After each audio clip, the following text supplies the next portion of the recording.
about two types of bonding. We talked about ionic bonding, which again is our metal and non-metal coming together. Our metal being the one that will lose electrons, our non-metal being the one that will gain electrons.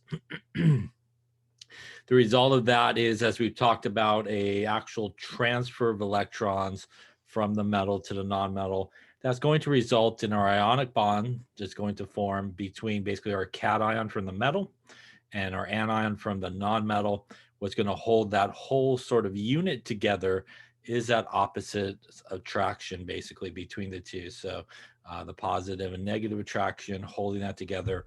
Reminder that again, in terms of an ionic bond, absolutely really no sharing of electrons happening, just that complete transfer of electrons. We also talked about covalent bonding, which is between two nonmetals. And really, when we talk about sort of our covalent bonding, what we're talking about is those two nonmetals that are going to basically share electrons.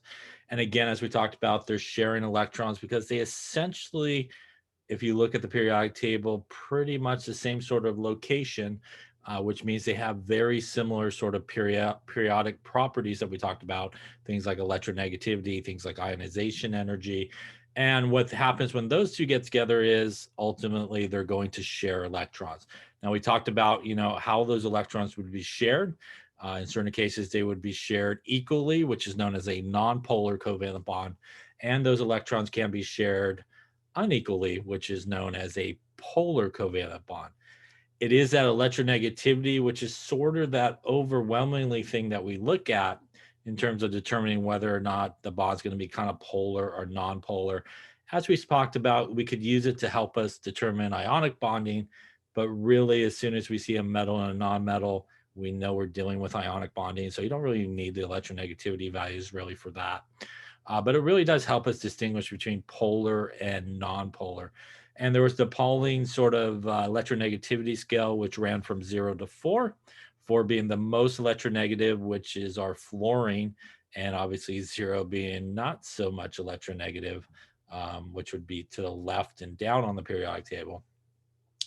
So when we do the difference in electronegativity, we really are just as simply subtracting those two numbers that you find on that electronegativity table. And again, if that difference is somewhere between 0 to 0.4, it is considered a nonpolar bond. If it's actually 0, it's considered like a pure covalent bond, like perfect equal sharing of electrons. It's still going to be nonpolar. And what that nonpolar means is essentially that we have that equal sharing of electrons, which means there's not really a side of that bond that is more positive or more negative. Everybody's sort of moving around equally and being shared equally. And it's sort of, I don't want to really say neutral, but it is sort of neutral. There's really no charge associated with that type of bond. And that's different than when we deal with a electronegativity difference of like 0.5 to below 2. That implies some type of polar bond and unequal sharing of electrons. And because we have that unequal sharing of electrons, what ends up happening is the element that is more electronegative in that bond will bring the electrons towards itself. And what that creates is a partially positive charge on the side that the electrons are kind of moving away from, and a partially negative charge on the side where the electrons are basically heading towards. And that creates these partially positive charge and partially negative charge, which we could also represent with a dipole arrow where it kind of points to the side that is more negative, and it makes like a plus sign on the back end of it to the side that is the least electronegative in it. The result of that is we get a polar bond, and because there's this unequal sharing of electrons, that type of bond does have a side that's more positive and a side that's more negative, which is really important. And future stuff we'll talk about as well, things like solubility, things like how molecules sort of interact with each other. Are they soluble in each other? Are they non-soluble in each other? So it has a pretty big effect on that. So as we sort of summarize, on one end of the stream, we have a complete transfer of electrons, which is our ionic bond. On the other end of the extreme, we have that perfect equal sharing of electrons, which is our nonpolar bond. And sort of in the middle, we have not perfect sharing of electrons, but not so unperfect that they have been transferred, to our ionic bond, and there's still some aspect of sharing happening there between them. The ultimate goal bonding, like we talked about for the most part, is pretty much everybody wants to kind of hit 8 valence electrons, that octet rule. And what that essentially does, both with ionic bonding and covalent bonding, they just kind of do it differently. In ionic bonding, they do transfers of electrons to do that. In covalent bonding, they do sharing of electrons to do that.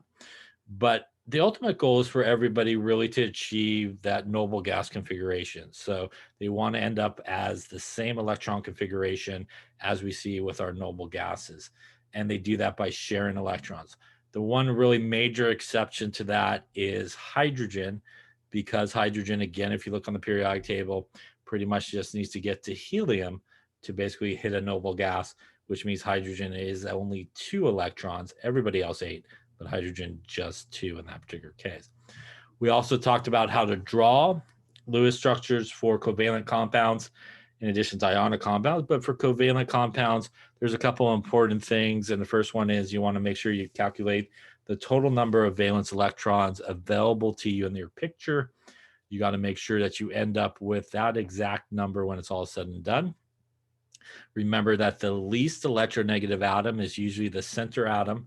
Everything else a lot of times is attached to it, not always, but a lot of times. Once we do that, we want to make one single bond from the center atom to each of the outside atoms.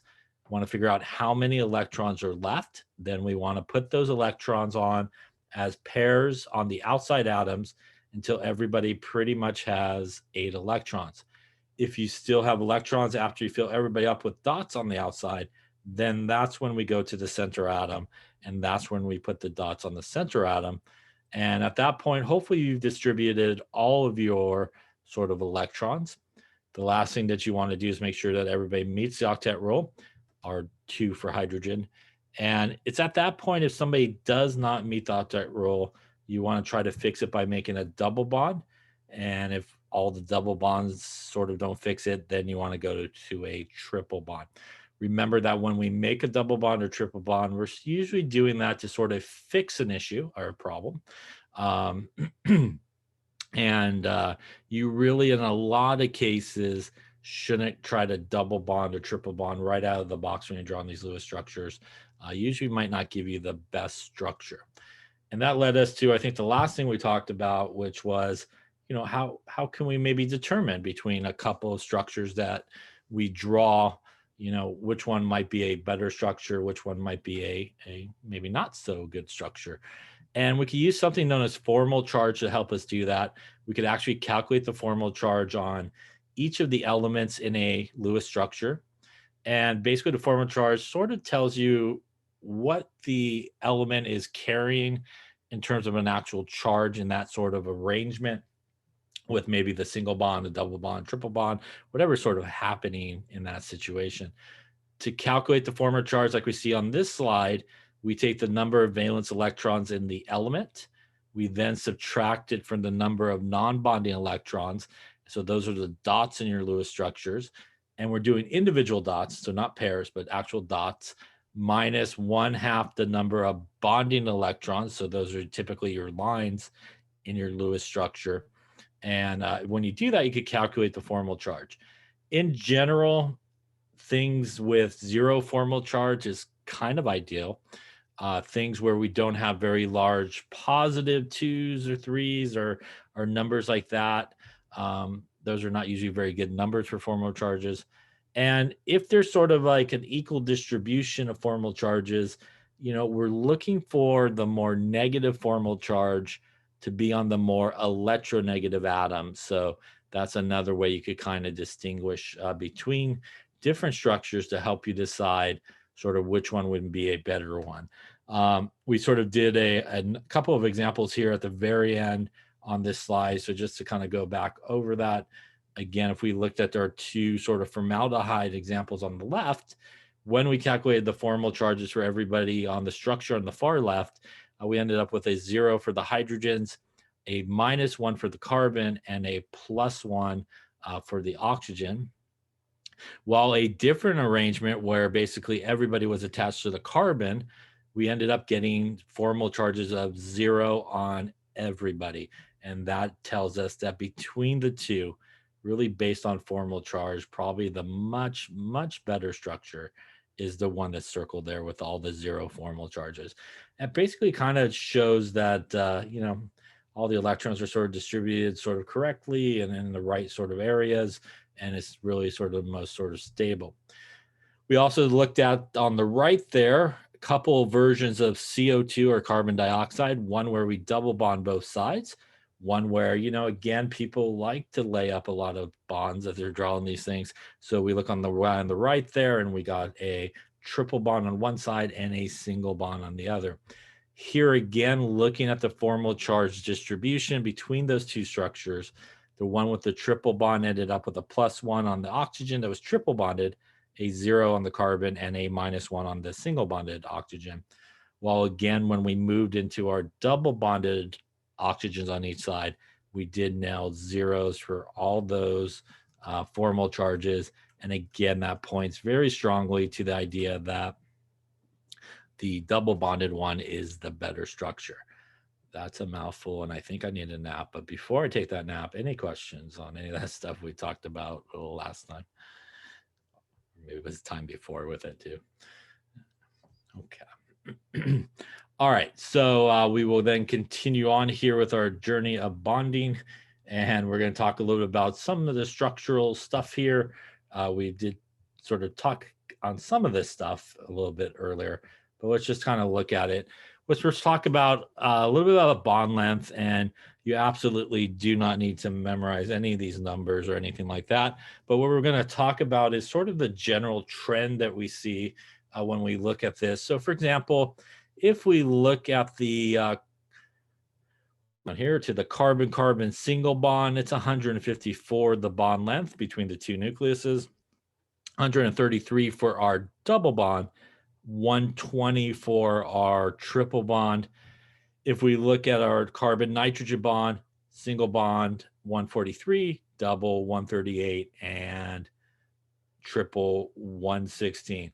So what are we seeing? Well, what we're seeing is, when we start with a single bond, they have a pretty good distance from each other. But remember, to make those double bonds, we have to bring kind of the electrons in. And what ends up happening is as we hit that double bond in there, we start to see the size go down. When we pop on another bond, again, having to bring some electrons in to do that, we get down to another smaller size. Those aren't oxygens, they're just atoms and stuff like that. So what we see is every time we the general trend is every time we kind of slap on a bond, everybody gets a little in there tighter. And every time we take on another bond, everybody's moving in closer to each other. And that obviously would have an effect on something like bond strength, as you might imagine. Again, as those things really move closer to each other, it is going to affect, how strong those bonds are as well. So when we look at bond strength, what we see in terms of general trend is we do see that the triple bond is stronger than the double bond, and that is stronger than a single bond. So it's not like, by the way, that like a double bond is twice as strong as a single bond, or a triple bond is like 3 times as strong. But that's the general trend we see. I sometimes like it to a single bond since it's the biggest. If you grab like a brand new pencil out there, maybe you can see it, there it is, like a brand new pencil, if you wanted to snap it, it should be pretty easy to snap. It's nice and long. If you take a chemistry test or two, maybe you're down to like a nub in there with a little bit of an eraser there. And if you try to break that pencil in half, it's going to be very, very hard to do so. And that's sort of what we see in terms of bonds and bond strength, as again, we keep adding those bonds and everybody getting really compact with each other. Everything is just really locking itself into place a lot more. And it takes a lot more energy to break those things. And again, as we talked about, that obviously relates to our bond length. As we go, single bond is greater than a double bond that's greater than a triple bond. Any questions on that there?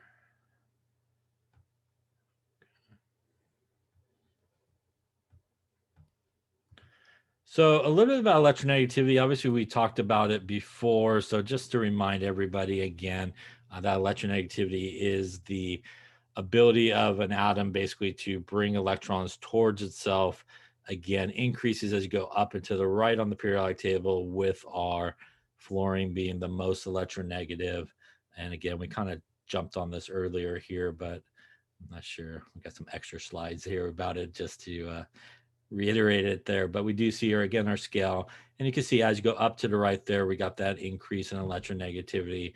And this is why, again, when we really look at non-bonding non-metals and non-metals interacting with each other, again, they share very similar processes.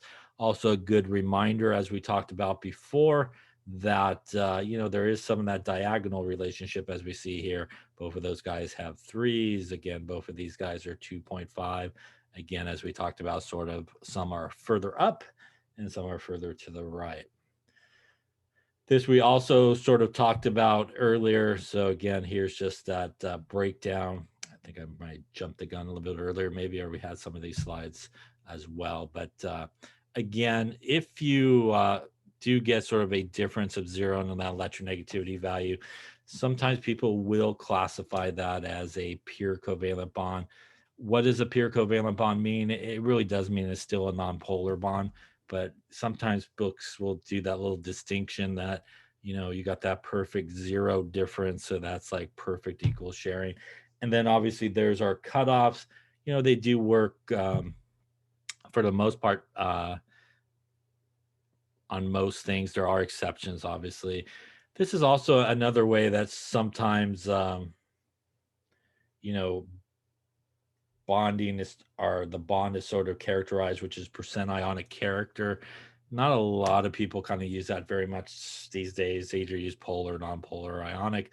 But if something sort of has a 100% ionic character, then it would basically have a metal and a non-metal, kind of like that over 2.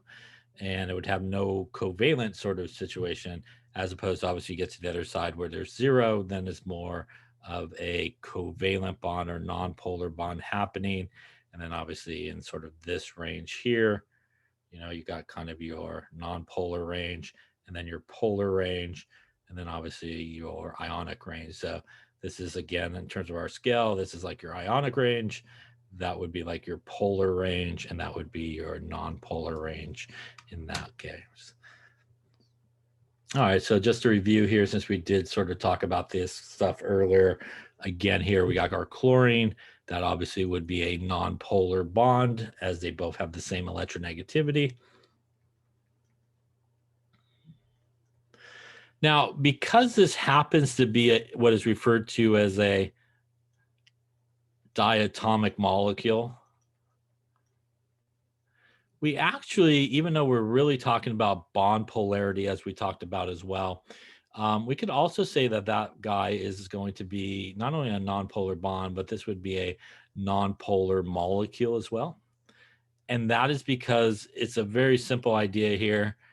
If we look at something like Cl2, this is pretty much the only bond we got going on there, which means based on electronegativity, it definitely is a nonpolar bond. And because that is the 100% only bond that we see in that entire molecule, so remember that Cl2 is a molecule, the molecule itself would has to also be a nonpolar molecule because of that. So when we're dealing with diatomic molecules, we can look at both the bond polarity, and we could also determine the molecular polarity in a diatomic molecule. And that basically means when we take this molecule as a whole, is that entire molecule with all the bonds that are present, is it polar or nonpolar? And again, here, like I said, because this happens to be the only bond present, is going to also be not only a nonpolar bond, but it will also be a nonpolar molecule in this case. Here's our electronegativity difference between our hydrogen and chlorine bond, obviously going to be a polar covalent bond in this case. The same thing applies here. HCl is also a diatomic molecule, which means because this is a polar bond, and again, because that is the only bond we got going on in that particular compound, this would also be a polar molecule as well. So again, bond polarity is usually different than molecular polarity. The only place where they are the same is when you're dealing with pretty much just one bond. And obviously, because that's the only bond, that's why we could relate it to the entire molecule, because pretty much that molecule is made up of just that one bond. And then obviously at the end there, we have our sodium chloride. And as I mentioned before, we really don't need the electronegativity values there. As long as you can recognize sodium as a metal, chlorine as a non-metal, you would know pretty safely that, it is going to be an ionic bond without even the need really for the numbers. Any questions on that there? And we're going to get into molecular polarity in the next chapter a little bit more. It gets a little bit more complicated when we're dealing with things that actually have more than two atoms, basically. So anything above a diatomic molecule, and you're trying to determine molecular polarity, there's a little bit more to it than kind of what we're doing with diatomic molecules here. Since we're talking a little bit about bond polarity and bond dipoles, we can represent bond dipoles with that arrow, and that's usually how we kind of represent those bond dipoles. Again, we see this arrow. It points to the side that's more negative in the bond, and like I said before, kind of the side that makes the plus on the back end is the side that's more positive. So it always points to the one that is more electronegative, and obviously least electronegative gets kind of the plus part of the arrow, and that corresponds to our partially positive charges we talked about, partially negative charges that we have in a polar bond. If you want to calculate the dipole moment, is how you calculate it. We're not going to do any calculations, but if we do have a polar molecule, it will have what is referred to as a dipole moment. So for example, when we talked about the HF just a second ago, or saw the picture, because this is again a diatomic molecule, we know the fluorine is more electronegative than hydrogen. We would expect again this to have a polar bond. And again, because that is the only bond, this would also be a polar molecule, which means in this case, that is the bond dipole, but that is also the dipole moment that is happening. It is basically telling us that all the electrons are hanging out over here on the chlorine side of this bond. Any questions on that there? And again, here, this table basically showing us the change in electronegativity. This is again our bond dipole. And the reason we could relate it to a dipole moment, our molecular polarity, is because that's diatomic, that's diatomic, that's diatomic, and that's diatomic as well. So because these are all diatomic molecules, which again only means that there are two molecules involved, one bond, we can relate not only the bond polarity, but also, is the molecule polar or not? So if we look at some of these examples, and some of these I think we might have done a little bit of earlier as well. If we look at nitrogen and oxygen, again, if you went to the electronegativity table, we would see nitrogen has a value of 3, oxygen has a value of 3.5. Again, here we would do the difference in electronegativity values. As we talked about last time, you want to take basically the bigger number minus the smaller number, which would be 0.5. If the difference is larger than 2, then obviously it will be ionic, which is not in this case. That 0.5 does put us in that range of above 0.4 to below 2, which is our polar range here. And we would expect that guy to be a polar bond. Any questions on that there? Okay. So what we're going to talk about now is a little bit about energy. And again, we don't really deal a lot with energy here, but we're going to talk about a little bit about energy in relationship to bonds being made and bonds being broken. So we're going to talk about sort of what happens with those things here next. So when we talk about bond energy, that is sometimes related or sometimes referred to as bond enthalpy. And I don't believe it is table 8 in your book. There, get rid of that. But bond energy is sometimes referred to as bond enthalpy. And enthalpy is a unit that we use, which is delta H. And when we talk about energy, I think we've talked about it a couple of times before, but again, exothermic means that heat and energy is released.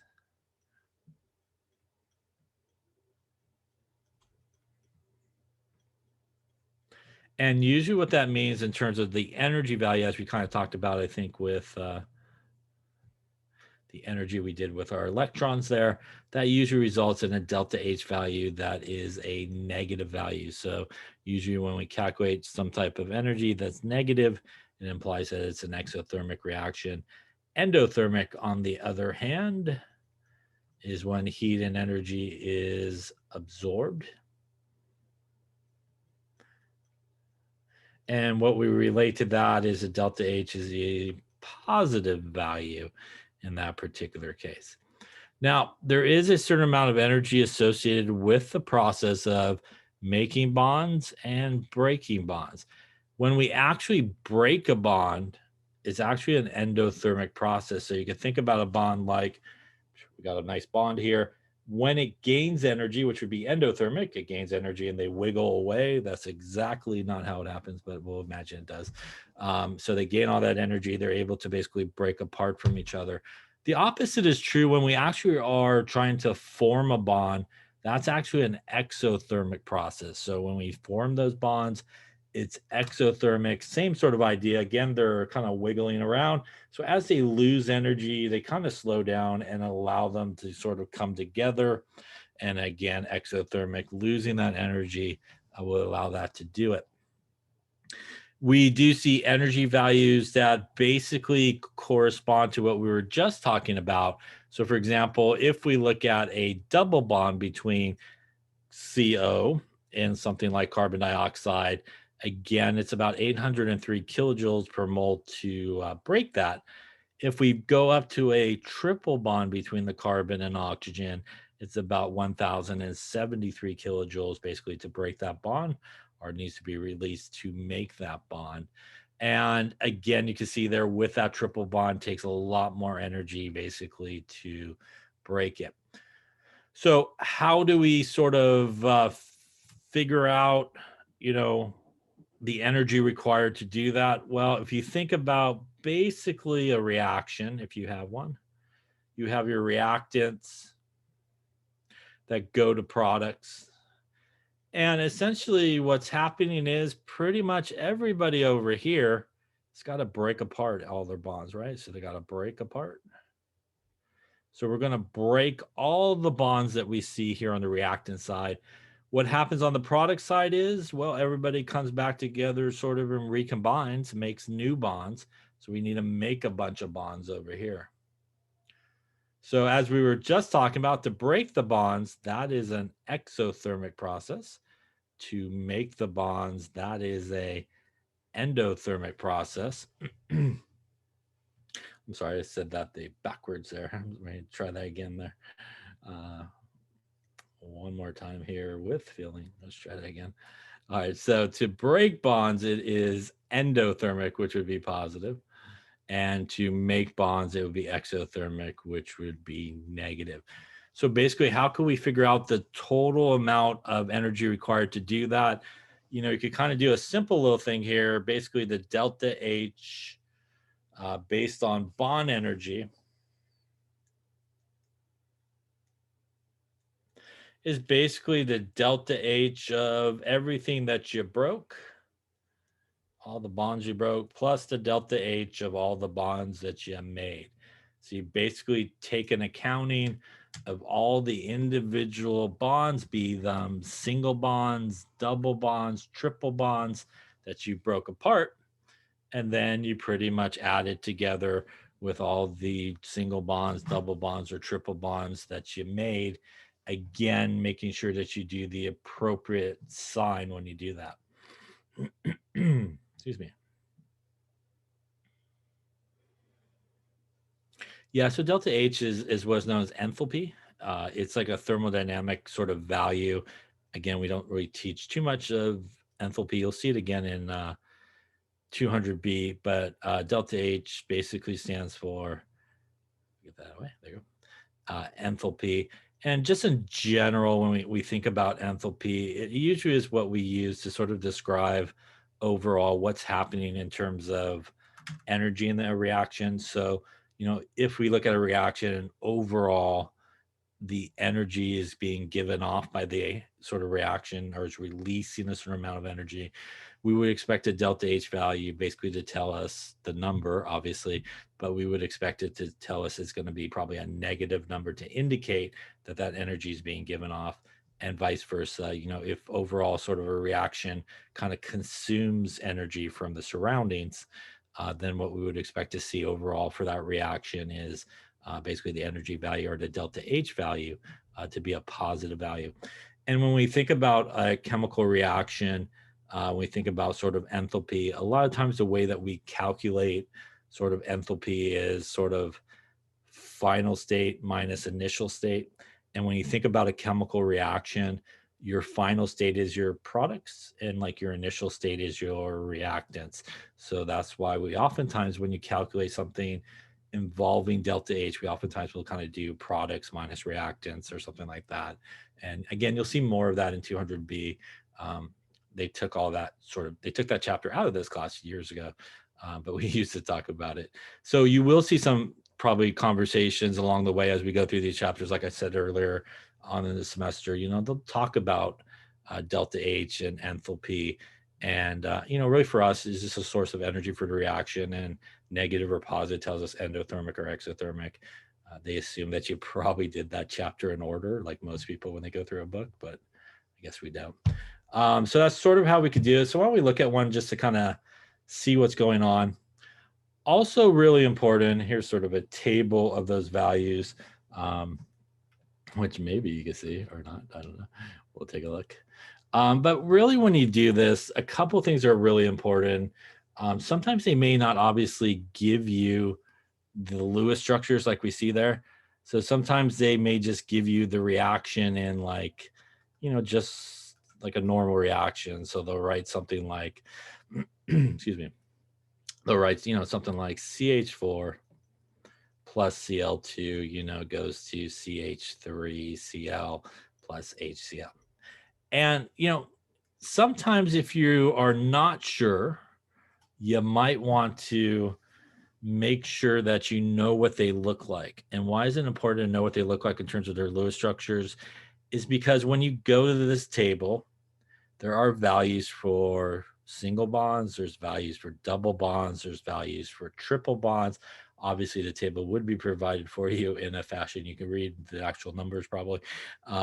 But you want to make sure that you not only know sort of what the bond is, which you might know just from looking at this thing, but you do need to also know, is it a single, double, or triple? Because again, it would have, different values depending on what you are dealing with in terms of single, double, or triple. So when we look at something like this, you really can just kind of make like an accounting of, what is going on. So if we just think about on our reactant side here, we pretty much need to break everybody, right? So we've got to break all those bonds. So if we just keep track, we pretty much have 4 carbon hydrogen single bonds that basically need to be broken, right? One here, one there, and one there.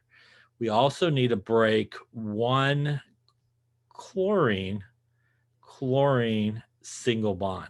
So what we want to do is basically go to the table and find our carbon hydrogen number there. And our carbon hydrogen number is right there, I think. So that is our carbon hydrogen number. And that is 414. So in terms of breaking, we would take 4 times 414 kilojoules. We also are going to be breaking 1 chlorine bond. And we want to find that on the table there, which is right there. No, I'm gonna roughly go with 243, hopefully on that one. That hopefully should be right. So we can go with that 243 there, and that would be 1 times 243 kilojoules. And that pretty much will take care of our grand total of breaking, basically. So if we add that up, we got 4 times 414 plus 243 gives us a grand total of 1,899 kilojoules of energy for our breaking. So if you remember, like we talked about, breaking is endothermic, which means basically this number is going to be a positive number in that case. We then would look at our product side, and pretty much on our product side, we are going to be making all these bonds.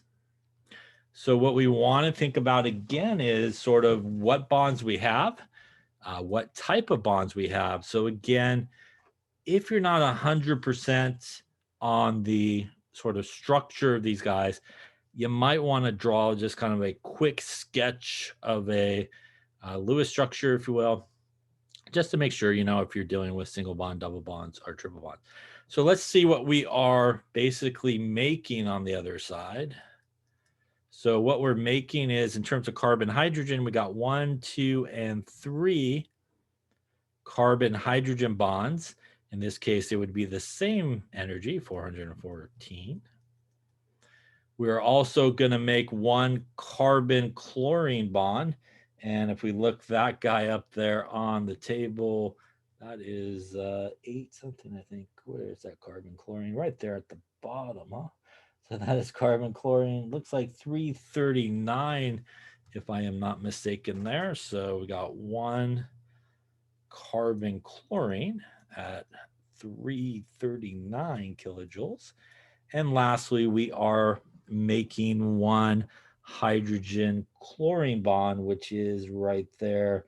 Looks like a 431 on that guy. 1 hydrogen chlorine, 1 times, what did I just say there? 431. So if we add up everything that we are making, that's going to be 3 times 414 plus 339 plus a 431. Looks like a 2012 kilojoules. And now remember, though, that this is making, which means really every one of these numbers are technically negative numbers. It's exothermic, and basically that's going to be negative. Any questions so far on that? So what is the enthalpy for this reaction based on bond energy? At this point, we can pretty much just add up the numbers. So that's going to be 1899 plus a negative 2012. And that is going to get us 1899 plus a negative 2012 minus 113 kilojoules, which means based on bond energy, based on all the bonds we break in this reaction to all the bonds that we make in this reaction, there is a net of 113 kilojoules, which means this is going to be exothermic because it is negative. And that means there's kind of a net of 113 kilojoules that is going to be released in this process of sort of making and breaking bonds. Questions on any of those sort of steps there? Okay. All right, so let's see. Let's give you a chance maybe to try one here. By the way, you know, some people will also go, hey, you're going to be breaking 4 of these guys, but you're also making 3 of those guys. So that's really just a net of 1 carbon hydrogen being broken. So sometimes you could kind of do that. Or if you don't want to miss a bond, you could just do them individually like we did. So you could just kind of go, hey, we broke 4 of them, but we made back 3 of them. So there's really only a net of 1 that got broken. You could do that as well if you want to kind of shorten the calculation, which is kind of what they did. So that's sort of what we see here. The overall energy that's happening again is as we sort of break all those bonds, and then the difference in all the stuff making them, that difference is the enthalpy of that reaction. And again, in this case, it was negative, which means it's exothermic.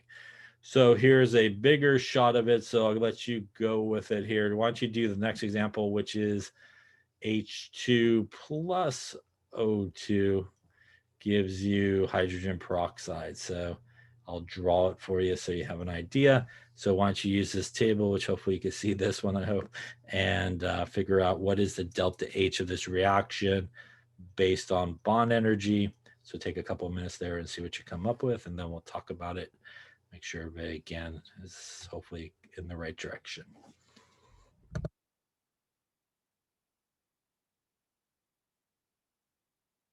Okay, so let's take a look at this one. So again, in a situation like this, I think maybe on your problem that you have, it really does just give you, sort of the reaction written like a normal reaction, like here. Now, obviously, the Lewis structure is drawn out for you. And, it's really important to, again, like I said, maybe just sketch them really quick. I can't tell you how often people will just look at this and go, oh, 2 oxygens. So I'm going to go with the oxygen-oxygen single bond, even though, as you can see from my really badly drawn Lewis structure here, it is a double bond. Also, something like H2O2, people will oftentimes get the oxygen-hydrogen bond, but very common people will forget like the bond that's in the middle. Again, just seeing the structure visually kind of helps you count off all the bonds that you're either making or breaking, rather than when you look at this, sometimes you may just be focused on like, okay, like OH, and that's all I got going. So again, in these type of problems, I would highly recommend you sort of drawing those structures just really quickly so you don't miss anything along the way. We're going to kind of do the same sort of approach here. We're going to go with everything we're going to break on the reactant side. In this case, that is one hydrogen-hydrogen bond. And what we see is right there, that is 436 for that guy. We're also going to break, again, why it's important to draw it out, oxygen-oxygen double bond. And in that case, that is 498 over here, which is there. And I think that is all we got there on our reactant side. So if we add that together, that's going to be 436 plus 498, which is 934. Again, this is breaking, which means it's endothermic. So again, that's going to really be a positive that's happening there. Now, if we go to our product side, we're going to be making, right? So on this side, again, we have one oxygen hydrogen single bond. We also have one on the other side. So in terms of making, that is going to be 2 oxygen hydrogen single bonds.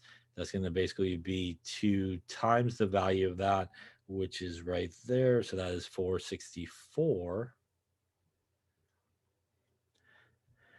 kilojoules. And again, the benefit of drawing this is we will not miss the guy in the middle, which happens to be the oxygen-oxygen single bond at 142 there. So we have one of those guys at 1 times 142 kilojoules. So if we do a little addition on that, we're going to end up with 2 times 464 plus a 142, which is a 1070 in this case. Again, here we're making, which is exothermic, which means really this number here is negative. That's a badly drawn negative over there. Kind of just looks like I did that. I'll put it up there. I'm not sure that helped. So he'll make this guy negative. So at this point, to find the delta H of the reaction, we're just going to simply add them together. So our delta H of this reaction will be our breaking, which is 934 kilojoules, plus our making, which is minus 1070 kilojoules. And that is going to get us a minus 136 kilojoules, which again tells us that because it is negative here, this is a exothermic reaction overall based on bond energy. So the grand total of everything we broke here to everything we made on the other side is going to net us a release of energy in this reaction of minus 136 kilojoules. Question on how to calculate bond energy or bond enthalpy. Clearly, this table would be provided for you if you needed it. Any questions on that? Okay. All right, then let us continue talking then. Let's see what we got here. We got that. And that's what we got, which is good. So we talked about resin structures a little bit earlier when we were drawing some of those Lewis structures the other day. A reminder that, resin structures really sort of develop in a situation where, for the most part, you got maybe a couple of options as to where you could double bond, maybe 3 options where you could put like a double bond, for example. And as we talked about as to how we sort of make those double bonds and triple bonds, we're essentially moving those electrons in to do that. And sort of those double bond electrons are sometimes referred to as being delocalized, which essentially means, they're just kind of moving around, the bonds at any given point in time. They may be over here at some point where you might see the double bond. Hey, they may be up on top where you see the double bond. Maybe they're to the right where you'll see the double bond. So we draw multiple resin structures for molecules and ions where one structure really doesn't sort of adequately display sort of what's going on. The true sort of structure is somewhere in between. We usually indicate resin structures by these arrows that head in opposite directions. And again, if you're not asked necessarily to draw a resin structure, you don't have to draw all the resin structures. But clearly, if you're asked to draw a resin structure, you should draw all the resin structures possible. So this is ozone. And again, when we draw ozone, it looks something like this, as you can see there in those pictures. The charges that we see on ozone in the picture on the bottom is actually the formal charges. And again, we could double bond to the left, or obviously, as you can see here, we could have double bonded there to the right. And that gives us our other resin structure here. And again, those double bond electrons are essentially moving, at any given point in time. They may be to the left, they may be to the right. And again, the true structure is probably somewhere in between, both of those particular ones. We've also seen it earlier, I think, with our carbonate example. Again, the charges on there are the formal charges. And again, you can see basically we can move the double bond to all the different locations. And as I might have drew the other day when we were doing carbonate, you could kind of think of those double bond electrons as sort of moving around, and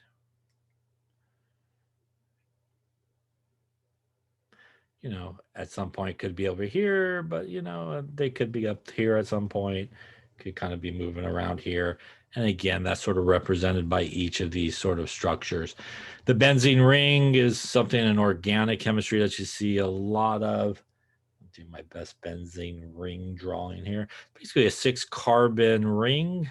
Looks something like this. By the way, when you draw something like that, and like organic chemistry is what's sometimes referred to as line structure, there's a carbon at each of these points. And there's basically a hydrogen happening at each of these points as well. And it's basically a 6-member ring of carbon and hydrogen with some double bonds like that. You could also have the double bonds on the sort of other arrangement like so. And sometimes you'll even see people, a lot of times, because they hate drawing all those lines, they'll draw benzene with a circle in the middle to again indicate that those double bond electrons are essentially moving around and sort of delocalized there in benzene, for example. Any questions on resin structures? I know we kind of touched upon that earlier when we were doing Lewis structures as well. We saw a couple of them, I think, when we were drawing them. Any questions on that stuff there? And again, like I said before, if you are not specifically asked to draw all the resin structures you could think of, then obviously you could just draw one structure and that would be sufficient as long as it's a properly drawn Lewis structure. All right, so the next thing we're going to talk about, and we'll go past this, guys, kind of the same idea. I was having fun drawing structures that day, apparently. So we've talked about, the importance of really the sort of octet rule, and maybe the class you took before, they beat into your head that everything for sure obeys the octet rule. Now, when we're in this class, especially when we start getting into some geometry and some other things, there's a lot of exceptions to the octet rule, and we do come across a lot of exceptions to the octet rule. And maybe what we're going to talk about here will explain.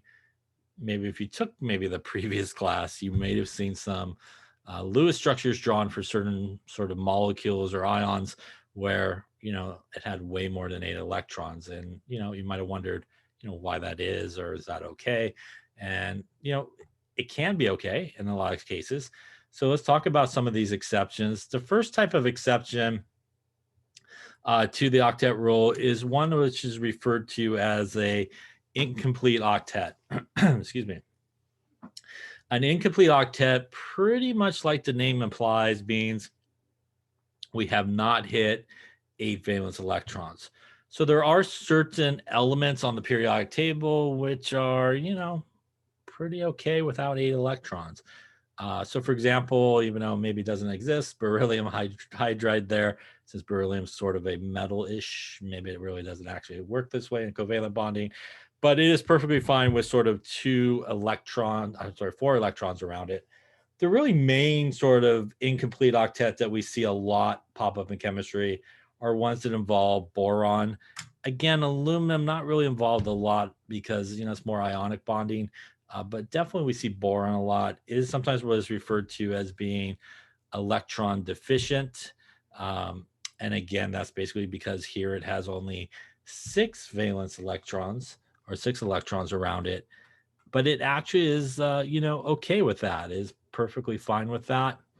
And it actually makes it something, for example, next semester when you talk about acids and bases, something like BF3 is what is referred to as a good Lewis acid in that case. It's able to accept electrons really well because it's pretty much missing electrons or kind of short on electrons. So one exception to the octet rule is, the incomplete octet basically means that it has, again, less than 8 electrons.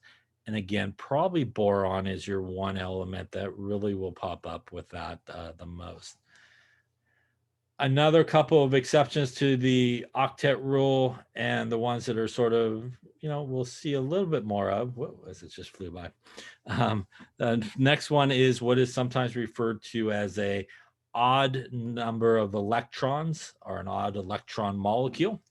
And these are guys that pretty much, again, like the name implies, when you add up the total number of valence electrons, you're going to hit something with a odd number.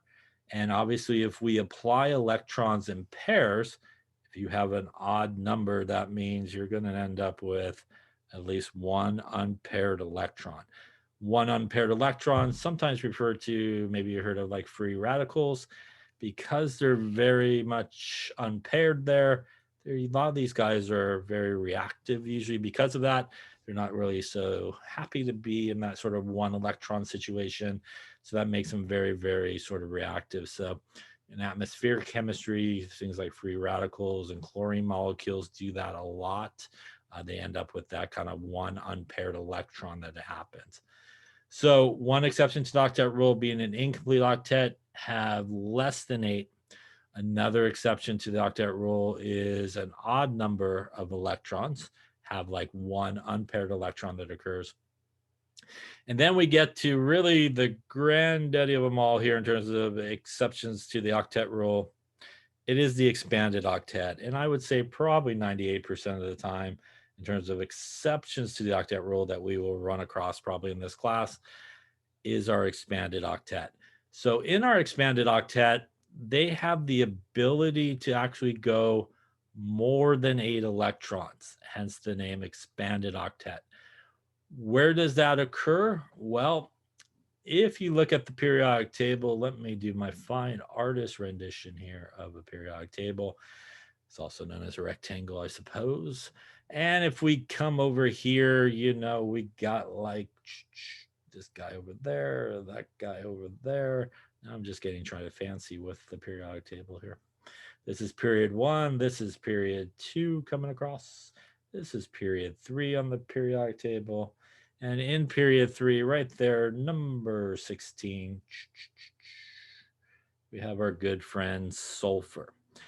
And if you look at the periodic table and you look where sulfur is located, and you kind of go to the right of sulfur, to the left of sulfur, and pretty much down. And remember, we do have that staircase that's sitting there. So we're really, again, here talking mainly about our nonmetals, right? So we got that kind of staircase that's coming down this way. These guys have the ability to really go more than 8 electrons. And you may be asking yourself why that is. Well, the reason it is because sulfur is on period number 3.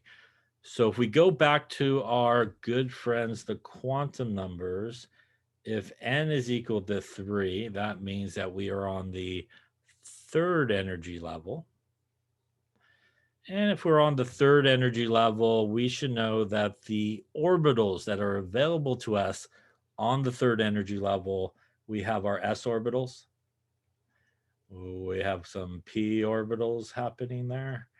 And if you remember, when we hit that 3rd energy level, that is where we first start to see our d orbitals appear. So because that about sulfur there on the periodic table in our nonmetal region and down, they actually have these d orbitals available to them. They may not be using them, but they have them available to them to basically stash some extra electrons in. So they have that available basically to stash those extra electrons in. That allows them to go above 8. We can get to 10 electrons. We could get to 12 electrons around the central atom because they have the room basically to do that. So what does that mean if we're talking about somebody, though, before them on the periodic table, like our good friends carbon, nitrogen, oxygen, fluorine, as I squeeze it in there? Can those guys also go above 8 in terms of the octet rule? Will they be able to also do the expanded octet? Well, the answer probably is no. Otherwise, I probably would have started in that region. But those guys are on period number 2 there. And what does period number 2 mean? Period number 2 means we have an n value of 2. We're on the 2nd energy level. And that means on the 2nd energy level, we have s orbitals. We got p orbitals. But we do not have no d orbitals. And because these guys here in blue do not have those d orbitals available to them, they absolutely positively never go over 8. So that's an important little distinction there. They cannot go over 8. Because of that, they have to kind of, no matter the situation, obey the octet rule in that case. It is only when you again get to that sulfur left, right, and down, because of those d orbitals that are present, they have that ability to go greater than 8. Any questions on that? Okay, so an example of that is obviously what we see there as SF6. So how would we draw SF6? Well, we would do the same sort of format that we did before. We would add up the total number of valence electrons. So sulfur is group 6 plus 6 times our group 7, which is fluorine. And it's late. I'm going to grab that calculator there. That is 7 times 6. They say that's 42. I'm going to believe them. And 6 more gives us 48 electrons in our picture here. Clearly, we have 6 fluorines, so they are not going to go in the middle. And clearly, fluorine has the most electronegative, so it's not going to occupy the center. We're actually going to have a sulfur. I will go here. And then we're basically just going to have 6 fluorines around it. And however you want to kind of arrange it, you can, I guess. And we're still going to really do the same procedure we did before. We're going to make a single bond to our center guy to all these guys here. And that is 2, 4, 6, 8, 10, 12 electrons that we use. I'm going to go with 36. Hopefully that's left. Those are going to go on the outside just like we did before in pairs. So 2, 4, 6, 8, 10, 12, 14, 16, 18, 20, 22, 24. I might need a nap here. 26, 28, 30, 32, 34, and 36. That is 48 electrons. If we look at all of the fluorines, they're exactly the same. Every single fluorine has 2, 4, 6, and 8 electrons around it, which is good. Sulfur, though, now has 2, 4, 6, 8, 10, 12 electrons around it. It is okay because it could do that. So this would be the correct structure here for SF6. Any questions on that one there? Okay. So this will lead us into maybe something that you've seen before, I think. Let's talk about our good friend SO4 2 minus. Yeah. All right. So if we draw SO4 2 minus and we just kind of do our Lewis structure, sulfur is 6. There's 4 oxygens, each at 6. Remember that the -2 means that we're going to add 2 because it gained 2 electrons. That is what we got there. That is 24 and 6 is 30 and 2 is 32 valence electrons. You can lay up your sulfur there in the middle. You could have your oxygens all around. We could do our 1, 2, 3, and 4 single bonds. That's going to give us 8 valence electrons. That leaves us a lot to go there. I'm doing the math in my head. I'm going to go with 24. That's going to give us 2, 4, 6, 8, 10, 12, 14, 16, 18, 20, 22, and 24. At that point, we have now placed all 32 electrons on there. Every oxygen is 2, 4, 6, 8. Sulfur is 2, 4, 6, 8. That is a Lewis structure, right, for sulfate. Now, if you Google sulfate, which you should not be Googling things, by the way, but in case you did or see it somewhere, you may not necessarily see this structure as the structure that appears. You may see a structure that perhaps looks something like this, maybe. And a little double bond action happening there. Little double bond action happening there. And we do this. So let's take a look at this structure here. 2, 4, 6, 8, 10, 12, 14, 16, 18, 20, 22, 24, 26, 28, 30, 32 electrons. Absolutely the right number of electrons. Single bonded oxygen's got 6 and 2 more makes 8. 8 electrons for the other single bonded. Double bonded oxygen has got 2, 4, 6, 8 on both sides. Sulfur's got 2, 4, 6, 8, 10, 12. Okay, because it's sulfur. So you might actually see this structure here. And are they both technically correct? They are. They're both technically Lewis structures here for sulfate, or sulfate. So we come to a situation like we talked about earlier, maybe which one in this case is better. And we can again use formal charge to help us understand perhaps which one is the better sort of structure. So let's take a look. First off, we'll call this structure number 1. We'll call this structure number 2. If we look at structure number 1, and we're going to do our single bond, we're going to do 6 for the oxygen, normal. There are 2, 4, 6 non-bonding electrons, the dots, minus 1/2 the line, which would be bonding electrons, so that's 2. And that's a lot of math there, but that is 6 minus 6, which is 0, minus 1/2 of 2, that is minus 1. All of these oxygens here in this structure is exactly the same, so they all would be carrying a -1 charge in terms of the formal charge that's happening there. And if we do it for our sulfur looks like this. Sulfur is also 6. There is 0 dots there, or non-bonding electrons. There are 8 bonding electrons. So that is 6 minus 4, which is plus 2. The formal charge carried by the sulfur here is plus 2. Any questions on how I got those numbers or calculated it? Again, that is similar to what we did earlier when we were talking about formal charge. Any questions on that?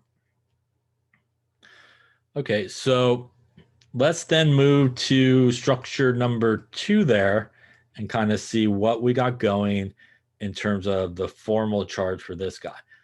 All right, so for structure number 2, obviously our single bonded guy is going to come out the exact same. 6 minus 6 minus 1/2 of 2, going to yield us a -1 in that case. So this guy would be -1. This guy would be -1. In this case here, we have our double bonded oxygen,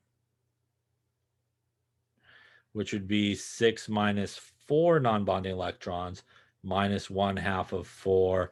That is 6 minus 4, which is 2, minus 1/2 of 4. That is 0 there for this guy.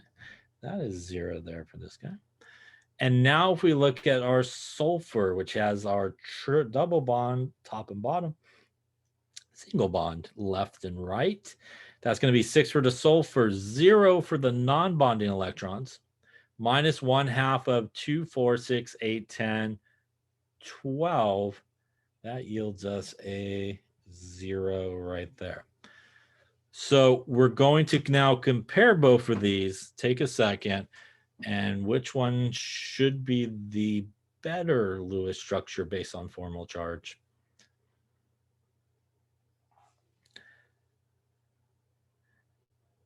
And hopefully by looking at these formal charges, you should have chose the one that's on the right.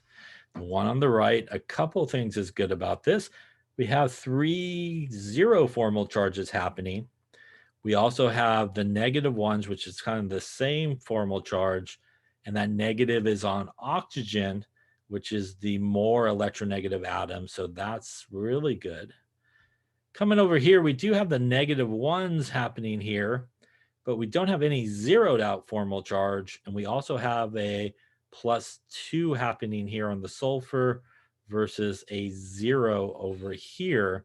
And remember, larger formal charges like +2s, +3s, +4s, not as good of a situation as obviously trying to be able to zero things out in terms of the formal charge. So this is why perhaps you maybe have seen previously, if you ever searched for sulfate, why you will sometimes see it drawn with the double bonds, because based on formal charge, that is technically a better structure in this case than the single bonded one. Any questions on that? Okay, so let us then finish up here. I'm going to give you a couple to draw that are exceptions to the octet rule and see what you come up with. So why don't you draw, what you do BRCl 5 here. So do BrCl5, draw the Lewis structure, and let's do, what are we doing there? Let's do Cli3.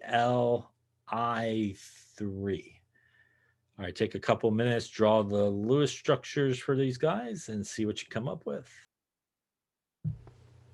Okay, let's take a look at these two. So again, even they may be exceptions to the Octet rule, we still kind of want to approach it the same fashion. Our bromine there is 7 plus 5 times 7 for our chlorine. That's 35, and 7 is 42 valence electrons. In this case, bromine is actually lower on the group there than chlorine, and we only have 1 bromine, so it makes sense it goes in the center. Again, we're just going to kind of put our Cl's around. And same sort of effect, we're just going to kind of do a single bond to everybody. That is going to use 2, 4, 6, 8, 10 electrons. Going to leave us 32 to go. So 2, 4, 6, 8, 10, 12, 14, 16, 18, 20, 22, 24, 24, 26, 28, and 30 at this point. At this point, I've filled up everybody on the outside there, and that is about 40 electrons have been placed. I still have 2 to go. Where do those 2 go? Well, just like normal, we then go to the center and we put the 2 on there as dots, just like we would do on the previous ones. Here we have now placed all 42 electrons. All the chlorines hit 8 electrons around it, which is good. Our bromine ends up with 2, 4, 6, 8, 10, 12 electrons, which is okay for bromine. Again, if you look at bromine's location, it is down and to the right there of sulfur, which means it also has the ability to go more than 8. Any questions on that one? All right, and to finish out here, the last example, chlorine 7, try that again, it's chlorine 7 plus 3 times our iodine, which is also 7. That is going to get us 28 valence electrons. Here, chlorine will go in the middle just because there's 1 of them, so that would make sense here. Again, usually the guy that there's just 1 will go in the middle, so we'll go that way with it. And the arrangement here is 2, 4, 6. Again, that leaves us 22 to go, which would be 2, 4, 6, 8, 10, 12, 14, 16, and 18 there. So that's 2, 4, 6, 8. 8 times 3 is 24. We actually have now 4 electrons to go. Those would go on the center in pairs. So at this point, we now have placed 24, 26, 28 electrons. Each of the iodides have 8. Our chlorine here has 2, 4, 6, 8, 10 electrons. It's okay. Again, chlorine to the right of sulfur also has the ability to do that. My bad made up example there. Other questions on that? All right. So these are exceptions to the octet rule. The expanded octet is probably the one, again, that you'll see the most. It is a very, very common exception. And with that, that will wrap chapter 3 here. We are going to go into chapter 4 next time when we lecture. A reminder, there is still a portion of chapter 3 that we did not talk about, which is nomenclature. So we're going to kind of go chapter 4, and then we'll come back to naming a little bit later. So we're going to go 4 next and then kind of come back. Any questions on any of that there?